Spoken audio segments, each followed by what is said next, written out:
El caso Madeleine McCann, incluso después de casi 2 décadas, sigue siendo uno de los misterios sin resolver más inquietantes del mundo, cautivando la atención mundial y alimentando una especulación interminable. Recientemente, con una avalancha de nuevas iniciativas investigativas por parte de las autoridades de Alemania, Portugal y Reino Unido, incluyendo nuevas apelaciones para nuevos juicios y registros renovados, el foco se ha intensificado como nunca antes y en medio de la avalancha de hechos verificados y rumores disparatados, desde supuestos vínculos con la red de Jeffrey Epstein hasta teorías conspirativas que involucran a figuras sombrías como George Soros o incluso a los propios padres, toda la saga se está enredando y desconcertando en el ojo público.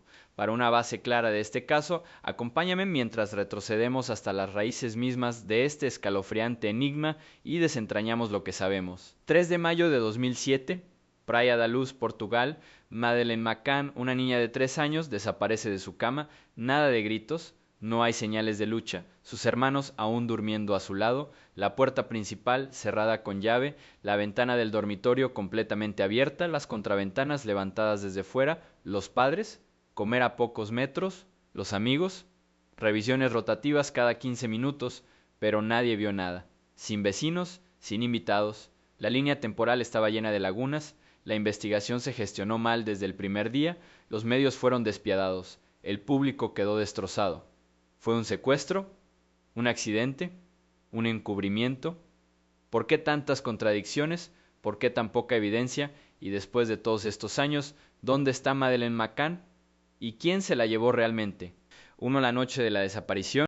Antes de que todo saliera mal, los McCann parecían cualquier otra familia británica cualquiera y feliz, educado, trabajador, estable. Jerry McCann era cardiólogo, Kate McCann, médica generalista. Vivían en Rothley, un pueblo tranquilo de Leicestershire, Inglaterra. Su vida en casa era cómoda, sus carreras respetables y desde fuera lo tenían todo bajo control.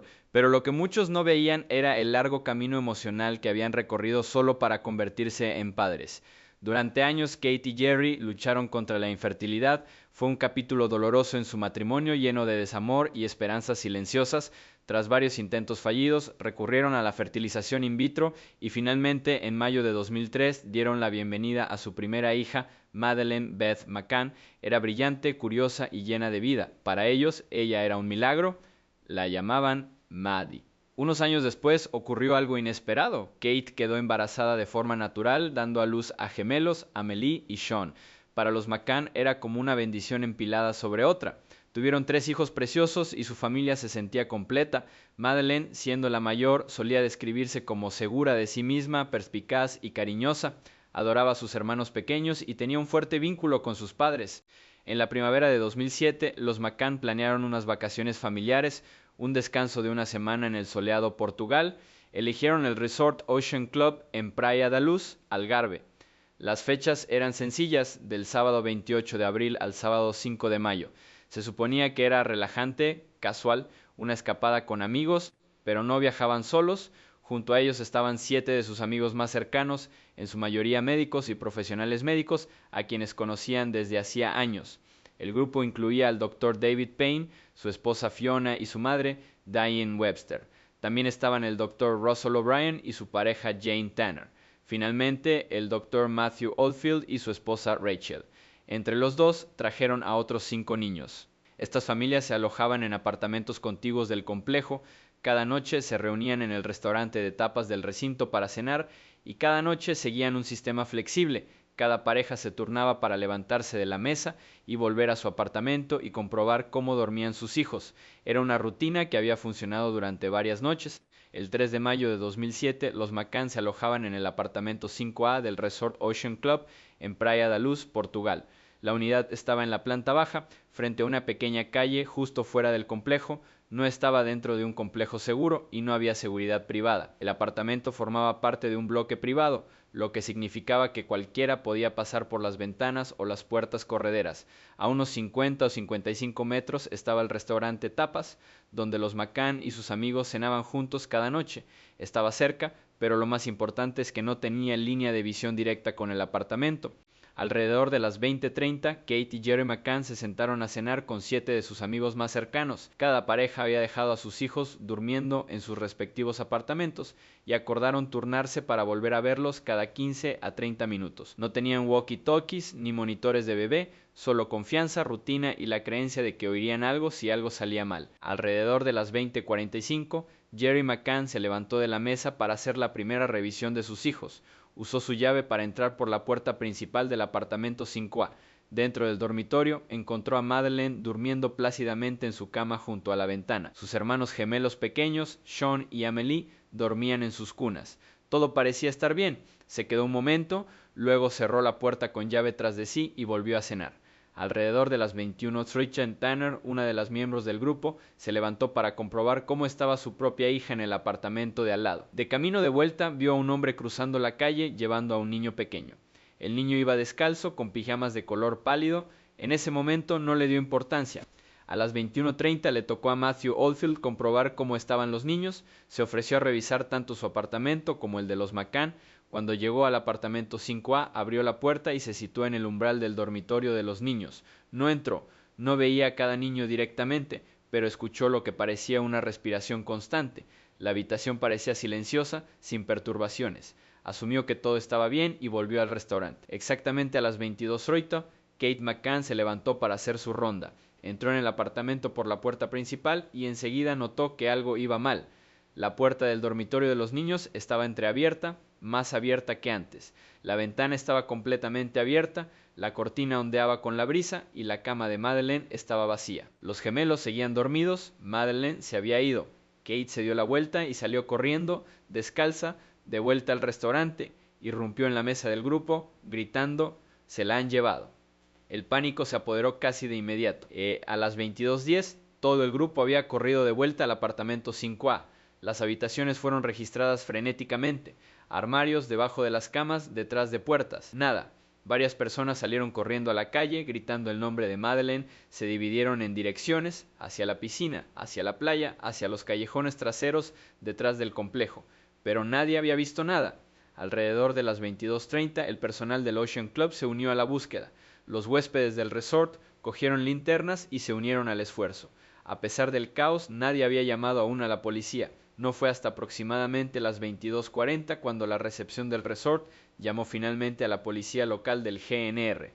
Esa noche no había cristales rotos, nada de gritos, no hay señales de lucha, solo una ventana abierta, 2 niños pequeños intactos y un niño desaparecido. Cuando la policía llegó al Ocean Club, no era una unidad especializada en delitos, sino agentes de la GNR, la Guardia Nacional de Portugal, cuyo papel principal era la patrulla general y el control del tráfico.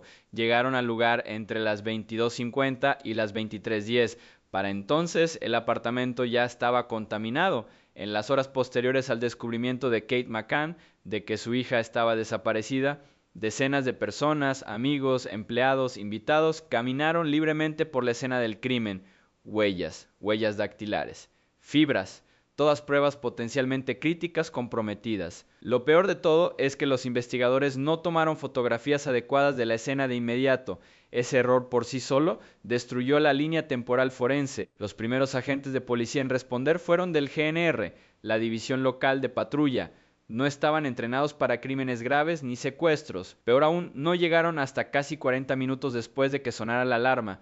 No fue hasta la mañana siguiente cuando la Unidad de Investigación Criminal de Portugal tomó el control, pero para entonces el daño ya estaba hecho. 2 agencias, KNR y PECCHO, operaron con mínima coordinación, lo que generó confusión sobre quién estaba al mando durante esas horas críticas de madrugada. Nunca se aseguró ningún perímetro. No hay cinta. Sin obstáculos, no hay lista de nombres. Los invitados iban y venían. Algunos que se habían alojado en el resort esa noche dijeron que nunca fueron interrogados, ni siquiera pararon. Si hubiera habido un sospechoso entre ellos, podrían haberse escapado antes del amanecer. La cronología de esa noche, quién revisó a los niños y cuándo, también estaba mal documentada. Nadie había escrito quién se levantó de la mesa ni a qué hora. Las declaraciones de los amigos del grupo tenían discrepancias en minutos que luego serían cruciales. Y no había cámaras de seguridad colocadas en los apartamentos ni en el camino entre el restaurante y el apartamento 5A. No había grabaciones, sin ojos. Quizá lo más condenatorio fue cómo la policía manejó el único testimonio potencial de testigo presencial. Alrededor de las 21:05, Jane Tanner, una de las amigas, dijo que vio a un hombre cargando a un niño pequeño cerca del apartamento, pero su avistamiento fue descartado. Los agentes no hicieron las preguntas correctas, no la tomaron en serio hasta mucho después de que cualquier posibilidad de identificar a ese hombre hubiera desaparecido. Tanner describió más tarde al hombre como alto y delgado, con cabello castaño oscuro, vestido con una chaqueta oscura y pantalones claros.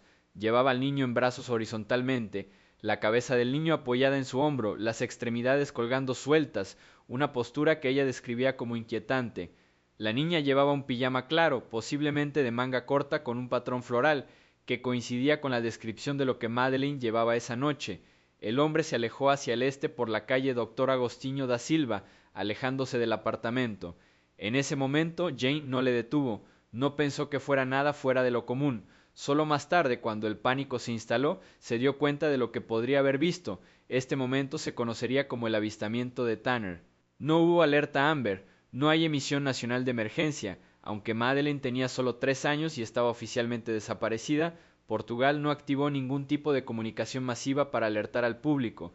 Pasaron horas valiosas antes de que su foto se difundiera ampliamente. Sorprendentemente, las declaraciones oficiales de la policía de los McCann no se tomaron hasta la mañana siguiente, entre 10 y 12 horas después de la desaparición.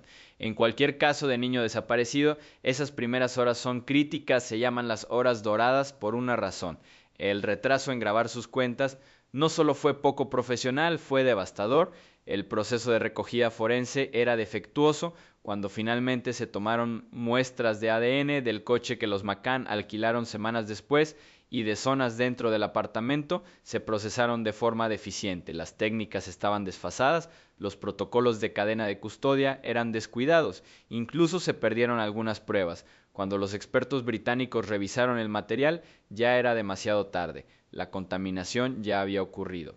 Los mapas y bocetos de la escena del crimen se perdieron o fueron reemplazados por versiones alteradas tras varios días. Esto hizo que reconstruir los hechos y teorizar rutas de escape fuera casi imposible para los analistas forenses británicos que luego se incorporaron para ayudar. La cooperación internacional se retrasó. A pesar de que el caso involucró a un niño británico en suelo extranjero, la policía portuguesa no solicitó formalmente ayuda al Reino Unido ni a Interpol inmediatamente después. Pasaron más de 5 días antes de que se enviaran detectives británicos para apoyar la búsqueda y cuando llegaron, el ambiente entre los equipos de ambos países era tenso, desconfiado y tenso. Quizá el insulto final llegó semanas después.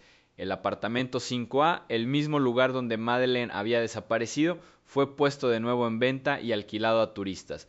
Una escena del crimen convertida en un piso de vacaciones. ¿Queda algún rastro forense? Desaparecido. ¿Hay alguna posibilidad de volver a visitar el entorno con precisión? Borrado. Y en mayo de 2023, tras renovar la esperanza y los titulares, la policía regresó a Praia da Luz para registrar una zona apodada la Rat Run, un sendero boscoso que se cree fue utilizado por un sospechoso para huir o deshacerse de pruebas.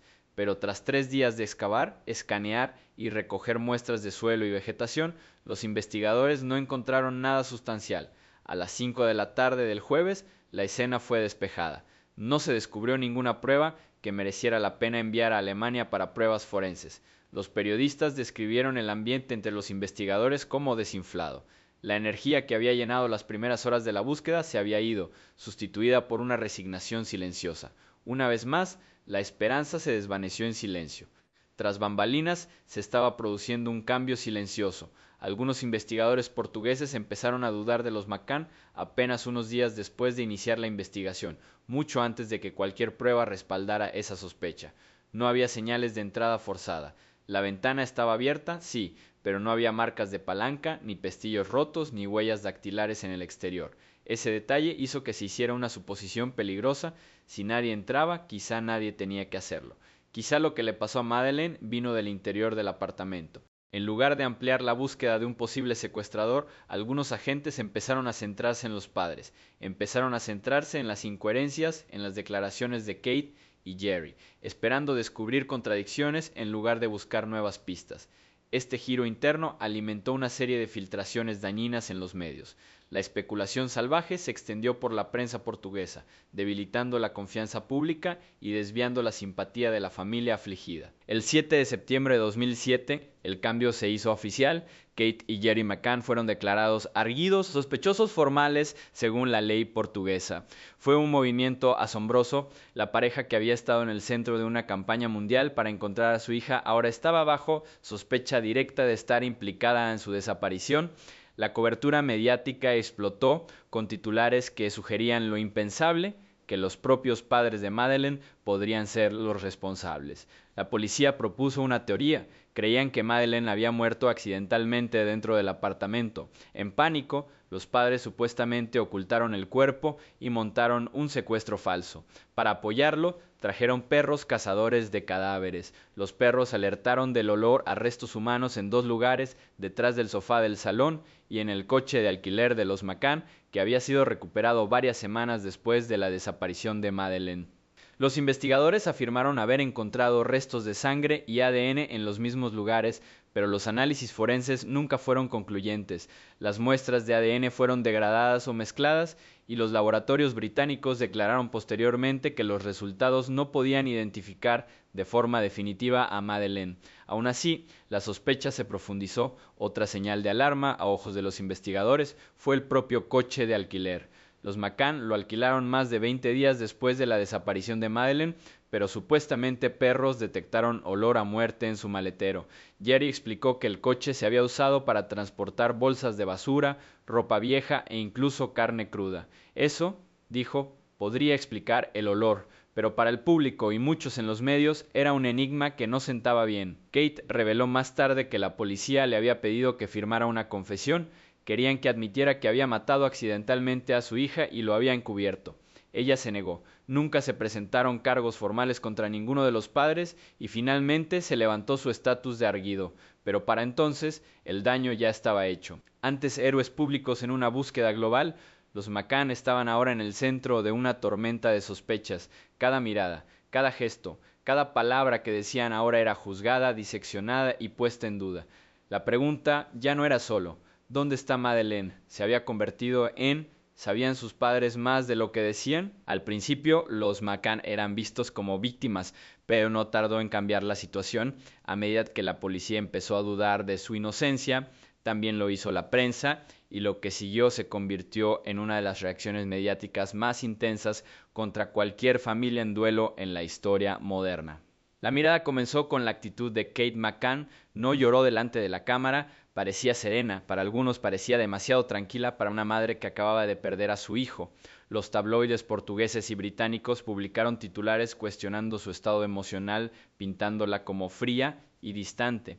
Incluso el hecho de que llevara el peluche de su hija, Cuddle Cat, se convirtió en un objetivo, etiquetado como un objeto manipulador en lugar de un símbolo de duelo. Las crisis psicológicas del comportamiento de Kate dominaban las ondas. Los comentaristas la calificaron de demasiado racional, demasiado clínica. Algunos incluso decían que carecía de instinto maternal. En Portugal, los programas de televisión contaban con paneles de psicólogos analizando su tono, su postura y su elección de palabras. No importaba que no hubiera pruebas, ya la habían marcado. La decisión de la pareja de contratar a un equipo profesional de medios salió mal.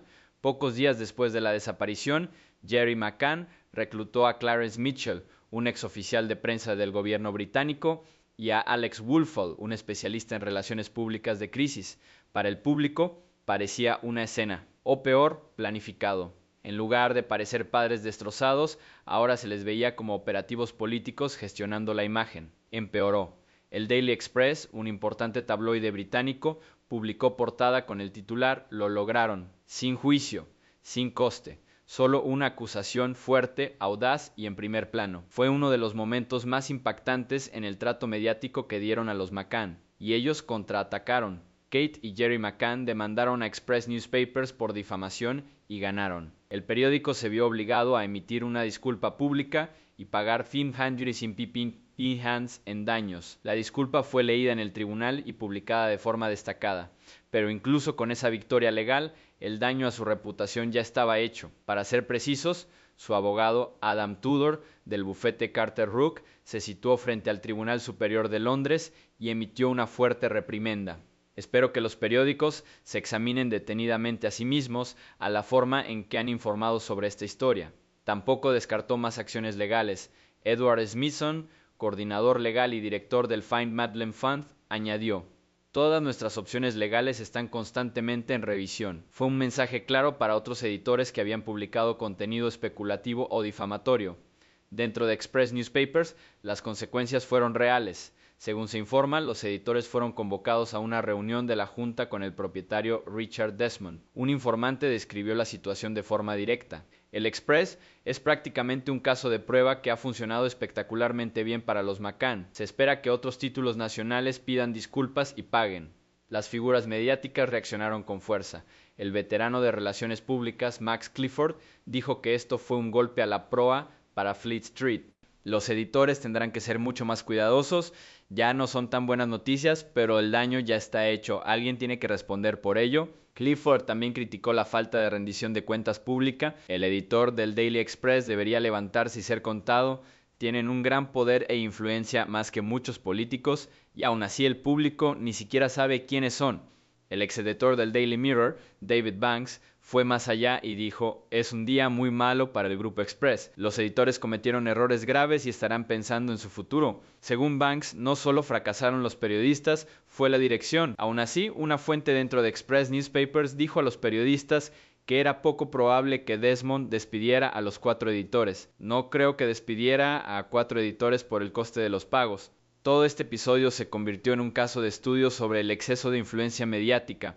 Una familia afligida, que antes estuvo en el centro de un trágico misterio, se convirtió en víctima de juicios por titulares, y aunque ganaron en los tribunales, el daño público fue mucho más difícil de reparar. Volviendo a los McCann, los diarios personales de Kate y Jerry, escritos durante su estancia en Portugal, fueron incautados por la policía y luego filtrados a los medios. Pensamientos privados destinados solo a ellos mismos se convirtieron en titulares. Una entrada describía a Kate luchando por mantenerse firme, pero la prensa lo dibujó, sugiriendo inestabilidad emocional y culpa. Incluso su fe se convirtió en titular. Kate, una católica devota, rezaba a menudo por el regreso de Madeleine, llevaba un crucifijo, escribió súplicas sinceras a Dios en su diario. En lugar de ser respetados, esas expresiones de fe se retorcían en drama o, peor aún, en actuación, y mientras muchos en comunidades religiosas se unían a su alrededor, los medios seguían investigando. También había inconsistencias en las primeras declaraciones de la pareja. Kate recordaba que la puerta del dormitorio estaba más abierta que antes cuando miró a las 22:00, mientras que Jerry había dicho que la había dejado entreabierta. La policía utilizó esto como cuña y los periodistas también. Se dedicaron segmentos enteros a este único detalle. ¿Fue pánico o planificar? En septiembre de 2007, los McCann regresaron al Reino Unido. Siguen listados como arguidos según la ley portuguesa, pero no están formalmente acusados. En ese momento, su marcha desató otra oleada de críticas. ¿Por qué se marcharían padres inocentes? Online, las cosas eran aún peores. Los McCann recibieron cartas de odio anónimas, amenazas y llamamientos para procesar. Muchos les acusaron de negligencia infantil por dejar a sus hijos sin supervisión por la noche. Internet se volvió cruel. La línea entre una pregunta justa y un ataque dirigido desapareció. Algunos medios británicos apoyaron a la familia, pero otros, y un sinfín de blogueros, profundizaron en el pasado, las carreras y los perfiles emocionales de la pareja. El público no sabía qué creer, y esa incertidumbre, esa división, solo aumentó la presión. Los periódicos portugueses avivaron el fuego, citando fuentes policiales anónimas, publicaron historias sensacionalistas sobre perros cazadores de cadáveres, ADN en el coche y sangre en el apartamento, mucho antes de que se verificara la investigación forense. Estas filtraciones dañaron tanto la reputación de la familia como la propia investigación. En respuesta, los McCann presentaron múltiples demandas, algunos ganaron, otros los perdieron, pero cada visita a los tribunales atraía más atención mediática, más manipulación, más juicio. Para entonces, los medios ya no solo informaban de la historia, estaba procesándolo. El término juicio por medios nunca había sido tan adecuado. Como dijo un periodista, no estaban en una sala de juicio, pero estaban en juicio todos los días. Y a pesar de todo, Kate y Jerry seguían siendo padres de un niño desaparecido, pero para el mundo que observaba se habían convertido en otra cosa: sospechosos, símbolos, chivos expiatorios. La cuestión de qué le ocurrió a Madeleine fue engullida por otra narrativa, una batalla por la verdad, el poder y la opinión pública.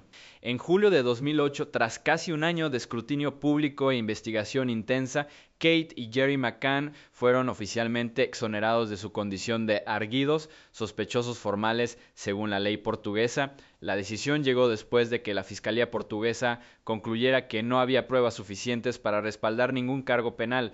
Durante meses los medios especularon sobre su implicación, alimentados por informes filtrados, pruebas malinterpretadas y una serie de teorías no probadas, pero cuando se trataba de hechos legales, nada se sostenía. El anuncio se hizo el 21 de julio de 2008. El fiscal general portugués emitió una declaración formal en la que afirmaba que no había indicios de ninguna acción criminal por parte de los McCann. Al mismo tiempo, el caso fue archivado, suspendido sin un autor identificado. Para Kate y Jerry fue un alivio, pero lejos de ser una reivindicación. La nube de duda persistía, su hija seguía desaparecida, sus nombres habían sido arrastrados por titulares y tabloides durante un año, y lo peor de todo, seguía sin responder a la única pregunta que importaba: ¿dónde estaba Madeleine? A pesar de la autorización formal, la opinión pública seguía profundamente dividida. Mucha gente en Portugal y algunas en el Reino Unido mantuvieron sus sospechas. Cada movimiento de la pareja había sido diseccionado, sus expresiones faciales analizadas, sus reacciones criticadas. Su estoicismo se había confundido con apatía, sus intentos de gestionar los medios habían sido presentados como manipuladores. Pero si el mundo había seguido adelante, los McCann no lo hicieron. Continuaron liderando una campaña privada para encontrar a su hija. A través del fondo Encontrar Madeleine, trabajaron incansablemente para mantener vivo el caso. Aparecieron en televisión, emitieron declaraciones y publicaron apelaciones, pero sabían que necesitaban algo más que publicidad, necesitaban apoyo institucional. En mayo de 2011 llegó ese apoyo. Jerry McCann publicó una carta abierta al entonces primer ministro David Cameron solicitando una nueva revisión del caso. La carta ganó popularidad rápidamente. Estaba claro que la investigación original había sido defectuosa y los McCann no estaban dispuestos a dejarlo pasar, respondió Cameron. El gobierno británico autorizó a la Policía Metropolitana a iniciar una revisión formal. La investigación fue llamada Operación Grange. La Operación Grange se estableció en mayo de 2011 con el objetivo de reexaminar todo el caso desde cero. Inicialmente no se trataba de una investigación nueva, sino de una revisión exhaustiva de todos los materiales existentes, desde archivos policiales portugueses hasta informes de investigadores privados y pistas internacionales. La operación comenzó con más de 40.000 documentos para analizar en Ushuaia. En su apogeo, la Operación Grange involucró a más de 30 oficiales. El gobierno británico asignó un presupuesto inicial de 20 millones. Con los años, esta cifra se disparó hasta superar los 13 millones de libras, convirtiéndose en la investigación de personas desaparecidas más cara de la historia del Reino Unido. Por Edersland, los investigadores bajo la Operación Grange reestructuraron la cronología de los hechos, comprobaron inconsistencias en los testimonios de los testigos y siguieron teorías previamente descartadas. Siguieron múltiples pistas, incluyendo robos, trata de menores e implicación del personal del resort. La mayoría de estas teorías fueron finalmente descartadas, pero el equipo siguió adelante. En 2020 se produjo un giro dramático. La Operación Grange, ahora trabajando estrechamente con las autoridades alemanas, identificó a un hombre llamado Christian Bruckner como sospechoso. Bruckner era un delincuente convicto con antecedentes de agresión a menores. Vivía en el Algarve en el momento de la desaparición de Madeleine y tenía múltiples cargos penales, incluyendo agresión y maltrato infantil. Los registros telefónicos mostraban que había estado cerca del complejo en Praia da Luz la noche en que desapareció Madeleine. También tenía acceso a una furgoneta y se sabía que había entrado a la fuerza en casas de vacaciones, pero aún así, Operación Grange no presentó cargos. Siguieron tratando a Madeleine como una persona desaparecida. Esta discrepancia entre la certeza alemana y la cautela británica reflejaba diferencias más profundas. La policía británica quería pruebas irrefutables y irrefutables. La policía alemana creía que tenían pruebas circunstanciales suficientes, pero sin un cuerpo y con la mayoría de las pruebas forenses comprometidas o perdidas en los primeros días, una condena seguía siendo esquiva.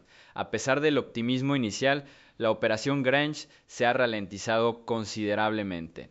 De un equipo de docenas, solo quedan unos pocos detectives. La operación sigue técnicamente abierta, etiquetada como activa pero limitada. El equipo ha admitido que su lista de sospechosos se ha reducido a solo una o dos pistas. Los datos forenses se han agotado en gran medida, los testimonios nuevos son raros, la tecnología les ha ayudado, pero el tiempo ha jugado en su contra. Nunca se recogieron pruebas. Otros datos, como los registros de torres telefónicas, se han vuelto legal o técnicamente inaccesibles. La Operación Grange también ha enfrentado desafíos políticos y diplomáticos. Las autoridades portuguesas nunca apoyaron plenamente. Creían que la policía británica intentaba proteger a los McCann y desacreditar su investigación original. En ocasiones, la cooperación entre ambos países rozaba lo hostil. El enorme coste de la investigación se convirtió en un punto de conflicto. Muchos ciudadanos cuestionaron la justicia de dedicar tantos recursos a un solo caso, mientras que otros niños desaparecidos fueron prácticamente ignorados. Los críticos señalaron que el caso de Madeleine había recibido atención en gran parte por su origen. Un niño blanco británico de una familia educada y de clase media. Sus padres eran médicos, tenían contactos con los medios y conexiones políticas. Los partidarios respondieron que ningún padre debería ser castigado por luchar para encontrar a su hijo. Los McCann no habían elegido este protagonismo. Lo habían usado, sí, pero solo porque no tenían otra opción. También hubo acusaciones de interferencia política. Documentos publicados bajo las leyes de libertad de información revelaron que el gobierno británico había desempeñado un papel activo en la configuración de la narrativa. Clarence Mitchell, portavoz de los McCann, había trabajado directamente para la oficina del primer ministro. Esto levantó cejas. ¿Estaba el gobierno intentando gestionar la percepción pública? Mitchell negó cualquier influencia indebida, diciendo que su papel era ayudar a la familia a navegar el caos mediático, pero la sospecha se quedó. Para algunos, confirmó la creencia de que la Operación Grange no trataba de justicia, sino de proteger reputaciones. A pesar de los contratiempos, la investigación ha aprovechado nuevas tecnologías. Se han utilizado reconstrucciones 3D de la escena del crimen, modelado de datos satelitales y seguimiento avanzado por teléfono, pero la antigüedad del caso limitó su eficacia. Muchos discos habían desaparecido. Los testigos lo habían olvidado. Las grabaciones de vigilancia hacía tiempo que habían sido borradas. Lo mejor que podían esperar, creían muchos, era una confesión. O quizá un nuevo testigo que se presenta con información previamente no revelada. Pero con el tiempo, incluso esas posibilidades parecían desvanecerse. Las relaciones entre las autoridades británicas y portuguesas se volvieron cada vez más tensas. Los responsables de Pejo acusaron al Reino Unido de intentar blanquear los primeros fracasos en la investigación. Consideraban que su trabajo había sido desacreditado injustamente. Los investigadores británicos, a su vez, culparon al Pejo del caos de las primeras 72 horas. Escenas del crimen contaminadas, mal manipulación de pruebas, ignoración de testimonios. Este ir y venir envenenó la atmósfera. La cooperación se volvió limitada y a regañadientes. Se perdió tiempo valioso. A fecha de 2023, la Operación Grange sigue abierta, pero solo por poco. Christian Bruckner sigue siendo una persona de interés. Nadie ha sido acusado. No se ha encontrado ningún cuerpo, y sin embargo, los McCann siguen teniendo esperanza. Siguen creyendo que alguien, en algún lugar, conoce la verdad. Su página web, su fondo y sus apelaciones siguen ahí. No se han rendido. No después de todos estos años. Tenga éxito o no, la Operación Grange será recordada. Es un símbolo tanto de esperanza como de controversia. Un estudio de caso sobre cómo la presión pública, la influencia mediática y los intereses políticos pueden influir en una investigación criminal.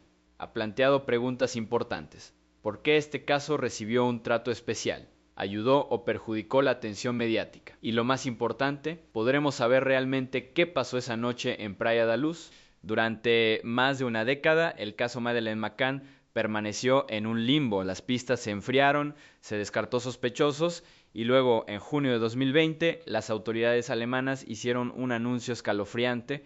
Creían que Madeleine estaba muerta y tenían un sospechoso. Su nombre era Christian Bruckner. No era un desconocido para la ley, nacido en 1976 en Alemania. Tenía un largo y problemático historial criminal que abarcaba décadas y varios países. En el momento de la desaparición de Madeleine McCann en 2007, Bruckner tenía unos 30 años y llevaba una vida transitoria entre Portugal y Alemania.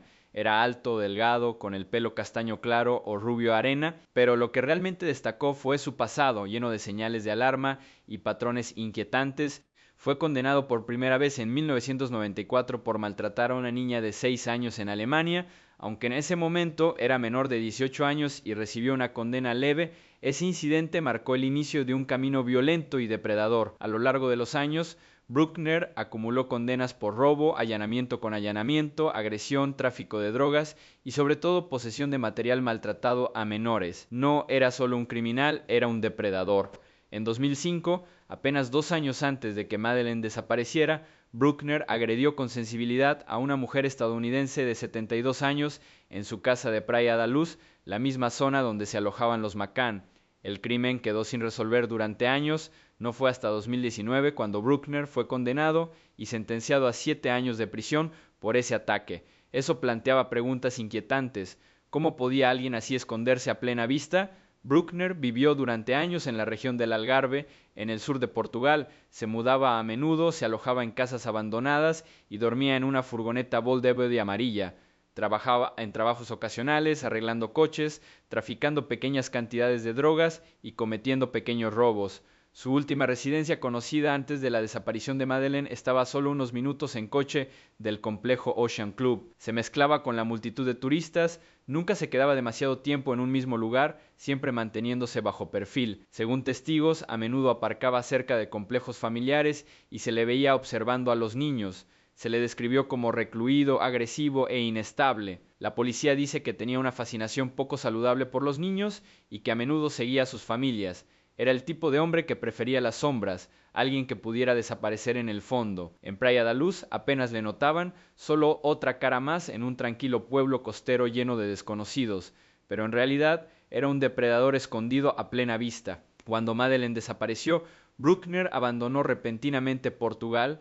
Ese hecho por sí solo despertó la curiosidad de la policía, pero cuando miraron más a fondo en su ubicación, su historial y su comportamiento, vieron patrones que no podían ignorarse. Vivía cerca, tenía una furgoneta, tenía antecedentes de maltratar a los niños y ya había agredido a una mujer en esa misma zona. Ahora, Christian Bruckner es el principal sospechoso en uno de los casos de niños desaparecidos más mediáticos del mundo.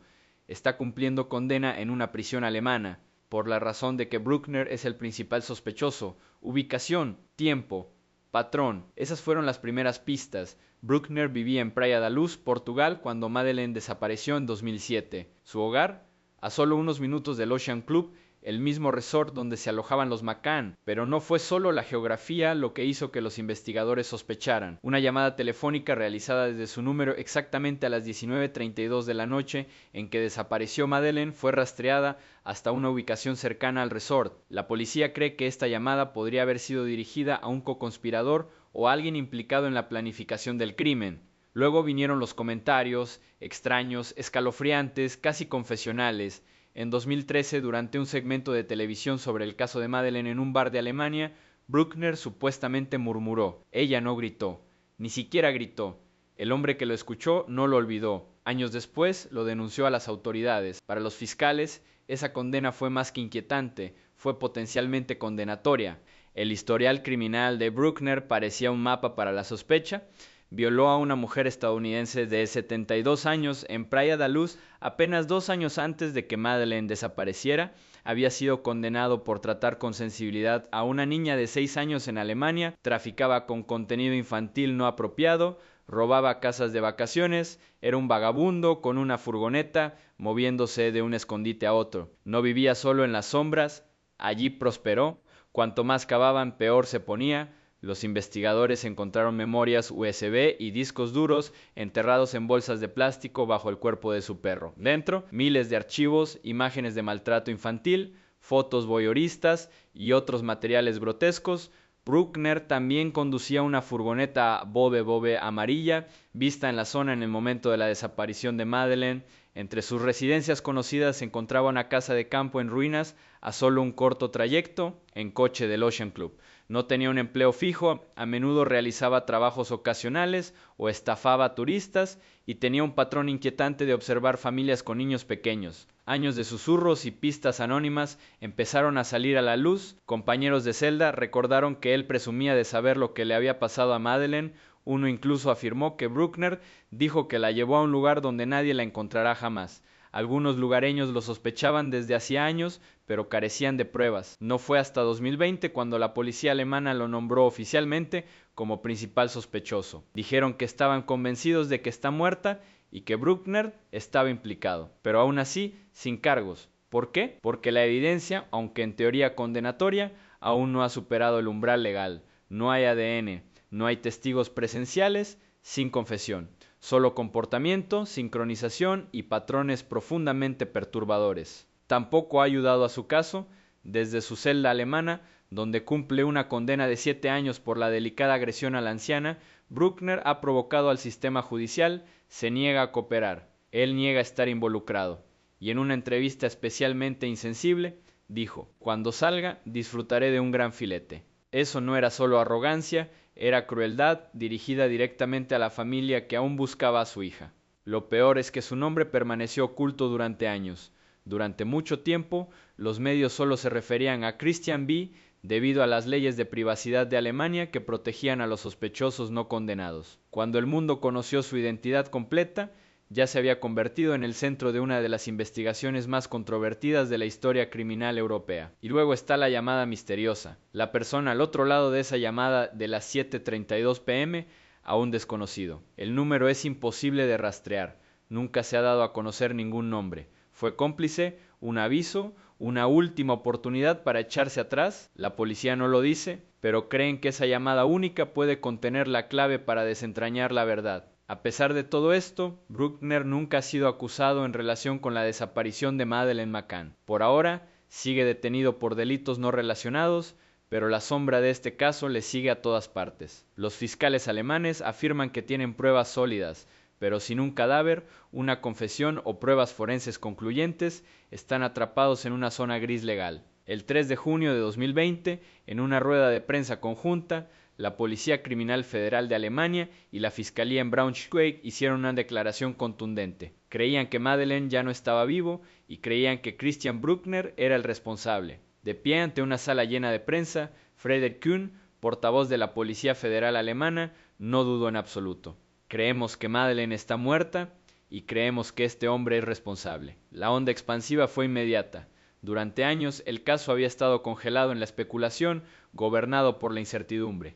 Ahora un nombre, una cara, una dirección. Christian Bruckner pasó de ser un depredador desconocido a titular global. La clave, según los investigadores, fue una llamada telefónica de 30 minutos, colocado a las 19:32 del 3 de mayo de 2007. Ese periodo pasaron solo unas horas antes de que se descubriera la desaparición de Madeleine. Esa única prueba digital abrió un caso que había estado paralizado durante más de una década. Las autoridades lanzaron un llamamiento internacional pidiendo a cualquiera que pudiera reconocer el número del que recibió la llamada.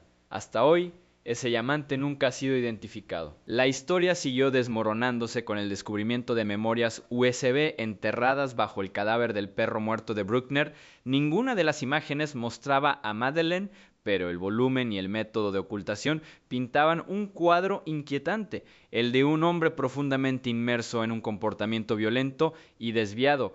Para los fiscales alemanes, esto consolidó la creencia: no era solo otro depredador más, este podría ser el hombre que se llevó a Madeleine.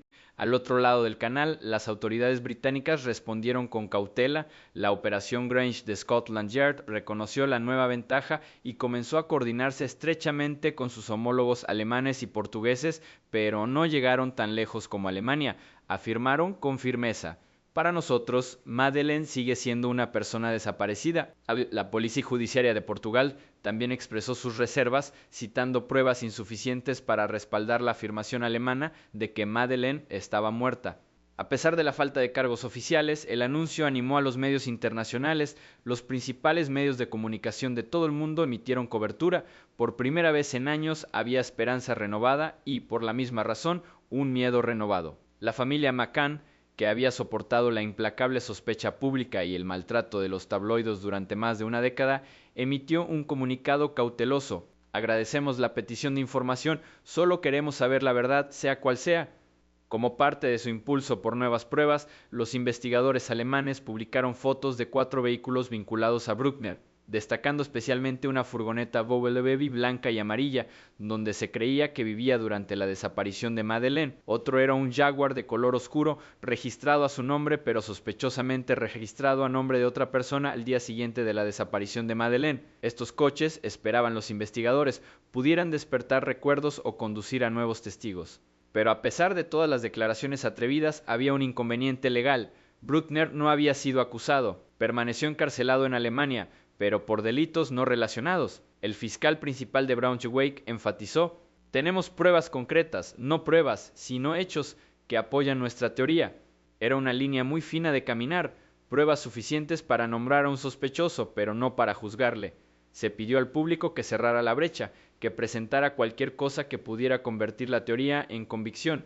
Por ahora, Christian Bruckner está encarcelado y cumple una condena de 7 años por la agresión a una mujer estadounidense de 72 años en Praia da Luz. El asalto ocurrió en 2005, apenas 2 años antes de que Madeleine McCann desapareciera de la misma zona. Fue condenado en 2019 tras su extradición de Italia en 2018. El caso llevaba tiempo frío hasta que un avance en ADN ayudó finalmente a llevar los cargos a los tribunales.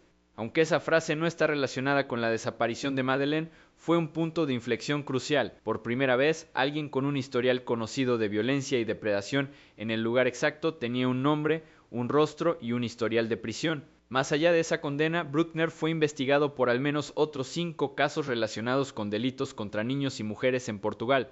Entre ellas se incluyen acusaciones de maltrato a 2 niñas en las playas del Algarve, secuestro y agresión a un niño de 10 años y violación de una joven en una casa de vacaciones remota. Sin embargo, varios de estos casos se han estancado o han sido abandonados por completo. Dentro de la prisión, Bruckner no se ha callado. Ha enviado múltiples cartas a periodistas y ha emitido declaraciones a través de intermediarios, negando consistentemente cualquier implicación en la desaparición de Madeleine. En una carta a los medios alemanes afirmó: no tienen pruebas de que hiciera algo malo. Esto es un escándalo. Durante una entrevista desde prisión en 2023 fue aún más lejos, burlándose de la investigación. Nada más que una broma, un truco sucio de los investigadores intentando encubrir sus fallos. Bruckner se presenta a sí mismo como un chivo expiatorio, acusando a la policía de falsificar pruebas. A menudo afirma que no hay forma de que nadie pueda demostrar que estuvo cerca del apartamento 5A esa noche. En múltiples declaraciones escritas, ha insistido en que todo el caso se basa en especulaciones, no en pruebas. Uno de sus comentarios más inquietantes llegó en una carta donde dijo: cuando salga, disfrutaré de un gran filete. Esa frase indignó a muchos, vista como una cruel y arrogante desestimación de la gravedad de las acusaciones en su contra. Para la familia McCann y el público, se interpretó como una burla, calculadora, arrogante y completamente carente de remordimiento. Los psicólogos criminales alemanes que han revisado su expediente lo describen como desviado frío, manipulador y sensible desde la adolescencia. La historia de Bruckner abarca robos, violaciones, maltrato infantil y tráfico de drogas. Los informes penitenciarios sugieren que es un preso difícil, a menudo combativo, poco colaborador y que presenta constantemente quejas sobre su trato. No se disculpa, no se relaciona con las autoridades y desde luego no ayuda en ninguna investigación en curso. Legalmente, Bruckner sigue sin cargos en el caso de Madeleine McCann. La fiscalía alemana ha dejado claro que cree que él es el principal sospechoso, pero no dispone del nivel de pruebas necesario para una acusación formal, al menos no todavía. En 2024, la oficina reiteró su postura. Seguimos considerando a Bruckner como el principal sospechoso de la desaparición de Madeleine McCann. Pero entonces, en octubre de 2024, el caso dio otro punto de inflexión. Christian Bruckner fue absuelto, exonerado de varios cargos de agresión por falta de pruebas suficientes. Aunque el caso McCann nunca fue formalmente procesado en los tribunales, esta absolución dejó una larga sombra. Con solo unos meses antes de que se espere que quede en libertad, los fiscales corren contra el tiempo. Cuentan con más de 20.000 páginas de documentos, pero aún carecen de lo que más importa: un cargo de asesinato que puedan demostrar más allá de toda duda razonable. Y esa es la incómoda verdad. Por ahora, Christian Bruckner cumple condena, pero no por lo que más se sospecha. El tiempo corre, y a menos que algo cambie, podría salir de prisión antes de que la verdad lo haga. Entre las muchas teorías que rodean la desaparición de Madeleine McCann, salvo Christian Bruckner, una de las más discretas y menos sensacionalistas, siempre ha permanecido justo fuera de la narrativa dominante, la teoría del conductor ebrio. A diferencia de las conspiraciones que involucran secuestros organizados o redes internacionales de tráfico, esta versión de los hechos propone algo trágicamente simple: que Madeleine pudo haber muerto en un atropello accidental justo fuera de su apartamento y que alguien, asustado, eligió ocultar las pruebas. La base de la teoría es modesta pero inquietante. Madeleine podría haberse despertado sola, con sus padres cenando a pocos metros en el Tapas Bar.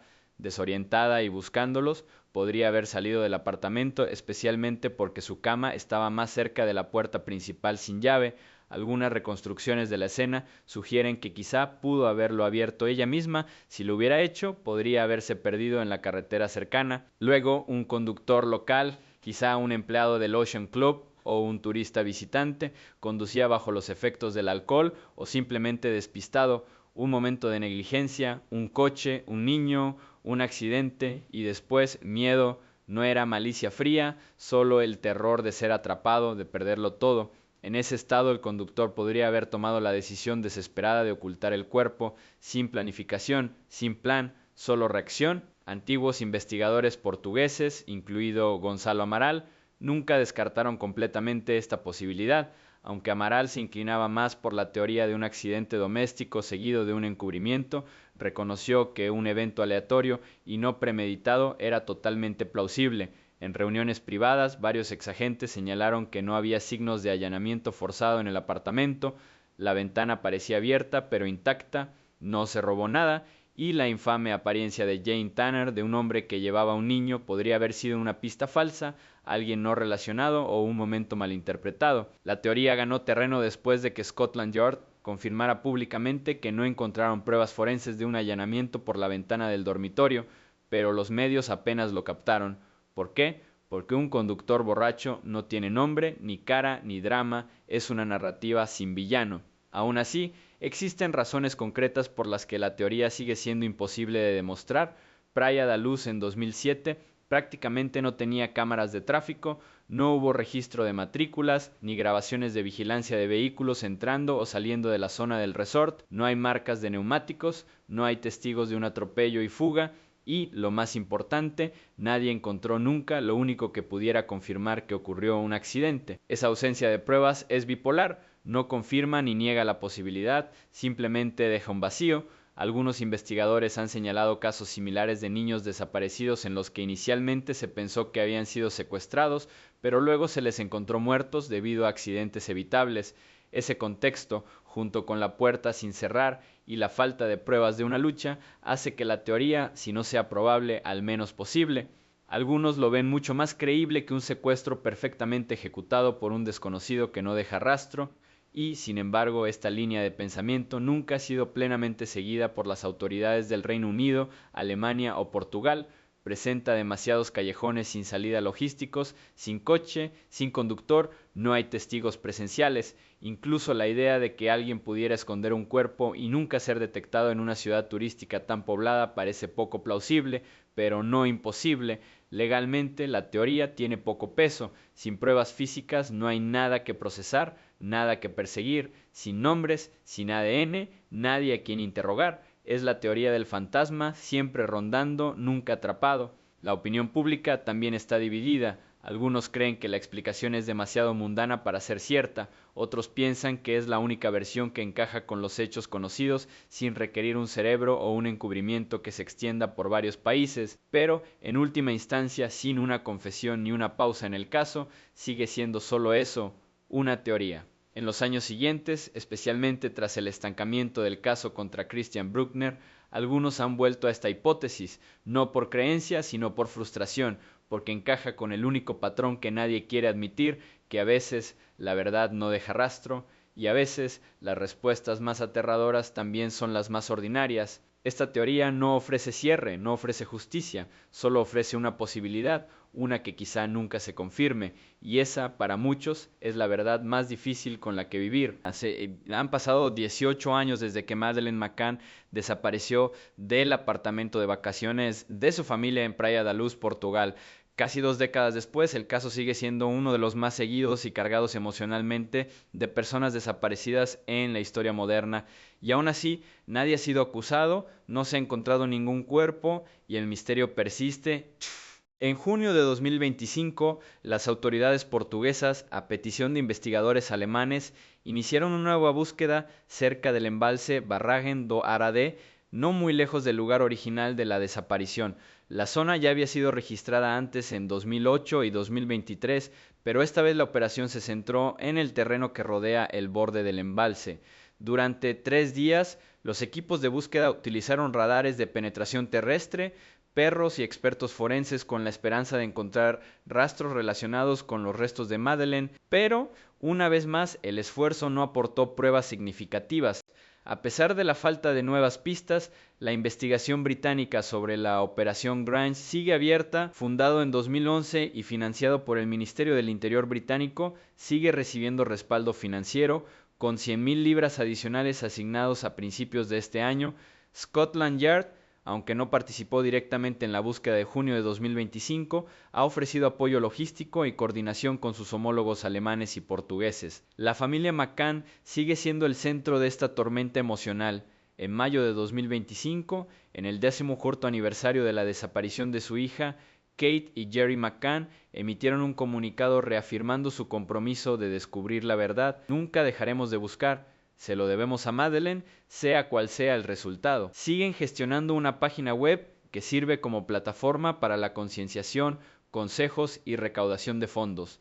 Desde su creación, el fondo ha gastado supuestamente más de 11 millones de libras, apoyado por donaciones públicas y nombres destacados como David Beckham, J.K. Rowling y el Papa Benedicto XVI. El caso sigue atrayendo una enorme atención global. En su apogeo, la web de McCann recibió 55 millones de visitas en solo 10 días. El rostro de Madeleine ha aparecido en las portadas de importantes periódicos y revistas, desde The New York Post hasta People Magazine, pero con la visibilidad han llegado las críticas. En plataformas como X, antes Twitter, algunos usuarios han expresado frustración porque tantos recursos se han dirigido a un solo caso, mientras que otros, igualmente trágicos, reciben poca o ninguna atención. El término justicia selectiva ha surgido con más frecuencia a medida que se hacen comparaciones con casos de personas desaparecidas menos publicitados.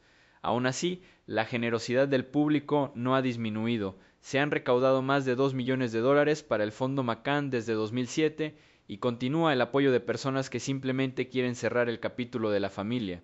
Sin embargo, persisten desafíos significativos. La principal de ellas, la total ausencia de pruebas forenses. No hay ADN confirmado, no hay testimonios presenciales, no hay avistamientos confirmados. A esto se suma la crítica de larga data a la investigación inicial portuguesa, que muchos creen que gestionó mal el caso desde el principio. Los errores clave incluyeron la falta de sellado de la escena del crimen, entrevistas retrasadas y conflictos jurisdiccionales que siguen complicando la investigación transfronteriza. El paso del tiempo solo ha agravado esas complicaciones. Si Madeleine está viva, ahora tendría 22 años. En respuesta, las autoridades han publicado varias imágenes de progresión de la edad, mostrando cómo podría ser en diferentes etapas de su vida. Estas reconstrucciones digitales se han difundido globalmente para generar reconocimiento y renovar clientes potenciales. A pesar del ruido, algunos hechos permanecen sin cambios. Nadie ha sido formalmente acusado en relación con la desaparición de Madeleine. Christian Bruckner, el hombre alemán nombrado sospechoso en 2020, sigue sin cargos en el caso, aunque los fiscales alemanes siguen afirmando que él es su principal sospechoso. Las investigaciones sobre su pasado han descubierto comportamientos preocupantes y condenas pasadas, pero hasta ahora no ha sido una prueba lo suficientemente sólida como para presentar una acusación relacionada con Madeleine. A día de hoy, Madeleine McCann sigue oficialmente clasificada como desaparecida, no asesinado. No se presume muerto, simplemente desaparecida. y para sus padres y para muchos en todo el mundo, esa designación conlleva una esperanza persistente de que quizá algún día alguien salga a la luz con la única información que finalmente pueda poner fin a este caso. Hasta entonces, la pregunta sigue resonando en redacciones, tribunales y salones de todo el mundo. ¿Dónde está Madeleine McCann? La desaparición de Madeleine McCann no es solo la historia de una niña desaparecida, es un espejo que se le sostiene a los sistemas en los que se supone que debemos confiar: la policía, los medios de comunicación, las instituciones públicas y, lo más doloroso, nuestros propios instintos como sociedad. Desde el primer día, este caso expuso las grietas en esos sistemas: confusión entre jurisdicciones, mala comunicación, decisiones críticas tomadas con suposiciones erróneas. Las primeras horas, las que más importan, se perdieron, y eso podría haber costado la oportunidad de descubrir la verdad. El papel de los medios no era menos complejo. La cobertura global hizo que el rostro de Madeleine fuera uno de los más reconocidos del mundo, pero tuvo un alto coste. Sus padres fueron vilipendiados, convertidos en carne de prensa sensacionalista y blanco de rumores, insinuaciones y mentiras descaradas. Los titulares se escribían para la indignación, no para la precisión. La victoria de los McCann en los tribunales frente a la difamación mostró lo peligrosamente fácil que es convertir la tragedia pública en entretenimiento, y lo rara vez que los responsables rinden cuentas. También hay un ajuste de cuentas más profundo. ¿Por qué este caso recibió una atención tan sin precedentes mientras que otros no? La financiación, la implicación diplomática, el ciclo mediático ininterrumpido. Es difícil ignorar cómo factores como la raza, la nacionalidad y el estatus socioeconómico pueden influir en quién se cuenta y quién se olvida. Ese desequilibrio debería incomodarnos, debería hacer que exijamos algo mejor, y sin embargo, a través de todo esto, entre el desamor, las acusaciones, los titulares, Kate y Jerry McCann nunca pararon. Durante casi 2 décadas se han aferrado a lo único que nadie pudo arrebatarles: la esperanza. Esperanza de que la verdad salga a la luz, que las respuestas siguen existiendo. Porque no importa las teorías, no importa las controversias, una prioridad debe permanecer siempre por encima de todo: encontrar a Madeleine.